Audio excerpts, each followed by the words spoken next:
Rappelons que la concordance des temps s'applique quand une phrase contient une proposition principale et une proposition subordonnée, contenant donc un verbe conjugué. Quand les verbes de ces deux propositions sont à l'indicatif, la concordance des temps prend en compte le déroulement des actions. Quand le verbe de la proposition principale est au présent ou au futur, celui de la subordonnée se met au temps demandé par le sens. Toute la question étant quel est le temps demandé par le sens. On va voir cela en s'intéressant à l'idée de simultanéité, antériorité et postériorité. Si on a « je pense qu'elle révise ses leçons », les deux actions se passent en même temps, elles se passent en même temps au présent parce que le verbe de la proposition principale est au présent. Je pense qu'elle a révisé ses leçons hier. A réviser est au passé composé. Donc, l'action de réviser se passe avant celle de penser. On est dans le cas d'une antériorité. Je pense qu'elle révisera ses leçons 2 jours avant l'examen. Révisera est au futur, l'action de réviser se passe après celle de penser.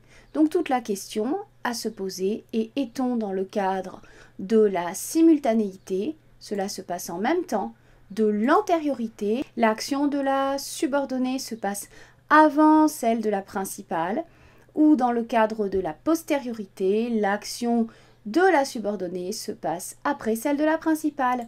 Et en fonction, on va mettre un temps différent. Souvent, présent en cas de simultanéité, passé composé ou autre temps du passé dans le cadre de l'antériorité et futur dans le cadre de la postériorité.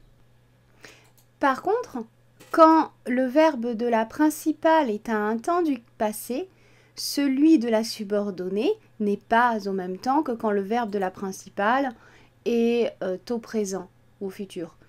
Le verbe de la subordonnée se met à l'imparfait ou au passé simple dans le cadre d'une simultanéité.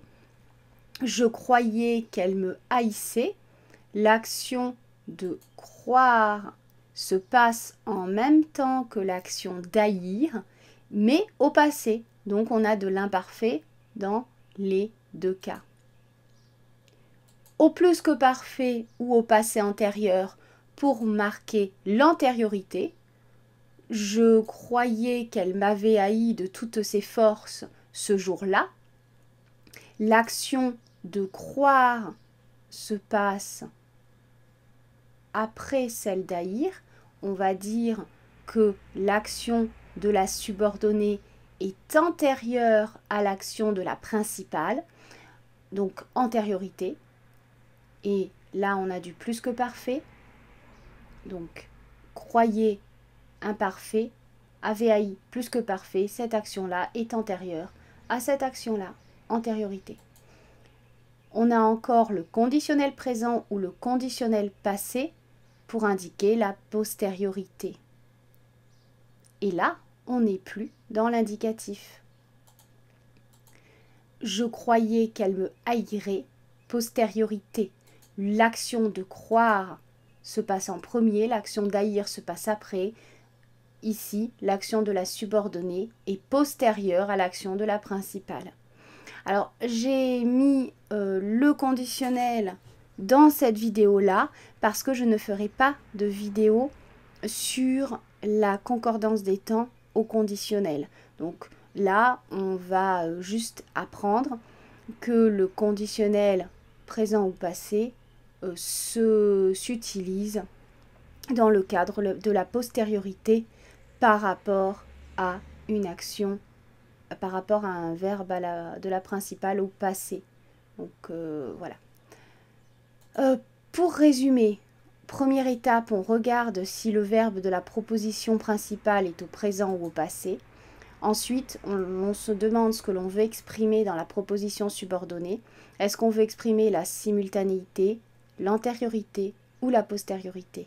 Et en fonction, on choisit le bon temps. Merci d'avoir suivi cette vidéo. Vous pouvez vous inscrire à la newsletter de mon site internet pour être au courant des nouvelles publications ou encore vous abonner à ma chaîne YouTube. À bientôt!